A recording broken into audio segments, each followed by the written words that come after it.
Democratic representative from California and member of the Oversight and Armed Services Committees.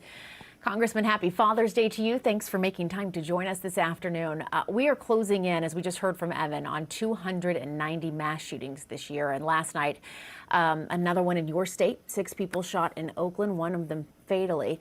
Politico is reporting today Senate Democrats are making some moves on a slimmed down bill that's as opposed to the universal background checks that passed the House. Do you think that House Democrats would get on board with some sort of narrower bill on guns? Well, Jessica, first of all, happy Father's Day to everyone celebrating today. I have been in Congress for almost 5 years, and since my time in Congress, we have not passed a single piece of major gun violence legislation.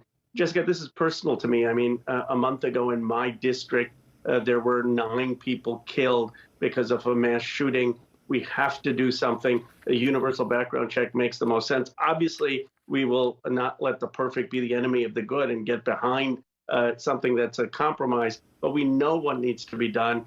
Your reporter just said that the violence is up. Let's take common sense measures.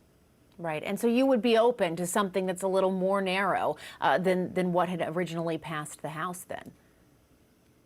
Jessica, I think that the comprehensive universal background checks and red flag laws are common sense and needed. If the Senate gives us something that is less strong, but it's the only thing that they are capable of passing, obviously I will take a look at it and continue to work towards the solutions that we need. The sad thing here is we know what needs to be done, and there just has not been the political will to do it, even though 70–80% of the American people are behind common sense gun reform.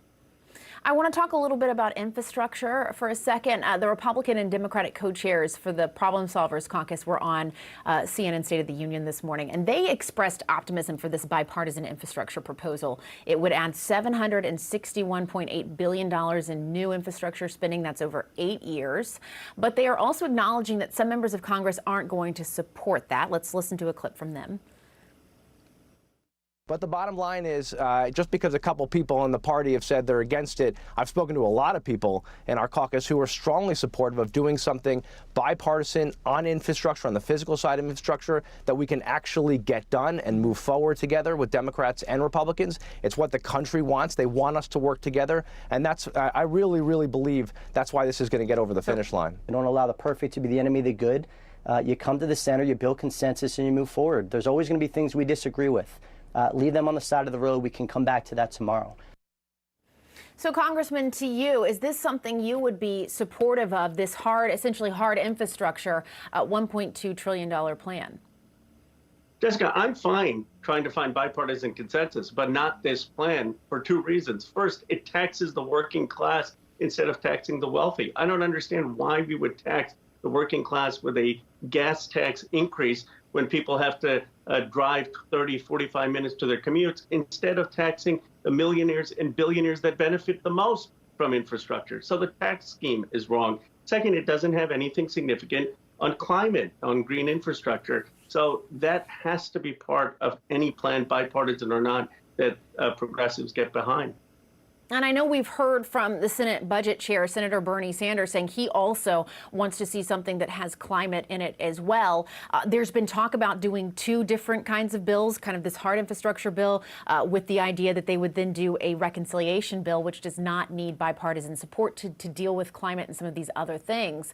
Would you support that idea of kind of peeling them off into 2 separate things, separate bills? I'm open to doing 2 separate bills, but not this bill, which would make President Biden violate his pledge not to raise taxes on the working class. I'm not going to vote for something that contradicts the president's pledge, and I'm not going to vote for a bipartisan bill that is actually putting user fees on electric vehicles when we have to encourage electric vehicles. So the problem isn't the bipartisanship. The problem is some of the specific provisions that is in the current plan. I hear you. I hear you. So it sounds like to you it's really the gas tax that is just not going to work for you. And I know other progressives have said that as well. Yes, I don't think it's going to work for President Biden, and I don't think it's going to work for Speaker Pelosi either. I mean, I don't think people look at what's going on in this country and say, you know, what we really ought to do is punish people at the pumps and punish the working class in this country.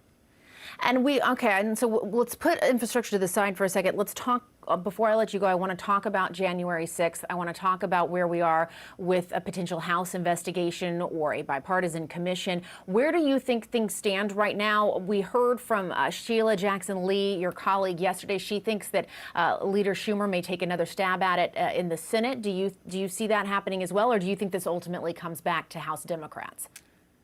I do think Leader Schumer will take another stab at it, and I think Senator Manchin has been trying to get up to 10 Republicans on board. I don't understand why this can't be bipartisan, especially considering the person most at risk during the insurrection was Vice President Pence. Those who committed violence didn't discriminate between Democrats and Republicans. They threatened both, and we should put politics aside, come together. That would be ideal. If not, I'm confident the Speaker will formulate a select committee. We will get to the bottom of this. It would be ideal to create a bipartisan commission.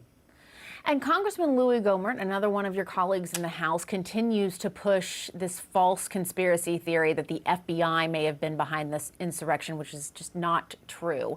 But how does this refusal to accept facts by some of the members of Congress impact the work that you all are trying to do in the House and to working with each other when you have colleagues who simply do not accept the facts of what happened that day? It's just mind-boggling. I wonder sometimes whether they have family. I mean, if I went on television and said something that ridiculous, I'd get a phone call from my wife and I'd get a phone call from my mom. And I don't understand how these members of Congress go out on television and are launching conspiracy theories. I mean, who believes that the FBI is attacking the Capitol? And then to call themselves a party that is pro-police, that is the most anti-law enforcement, anti-police statement someone can make. All right, well, Congressman Ro Khanna, we'll have to leave it there. Thanks again for making time. We appreciate it, and happy Father's Day to you. Thank you. Same to all your viewers.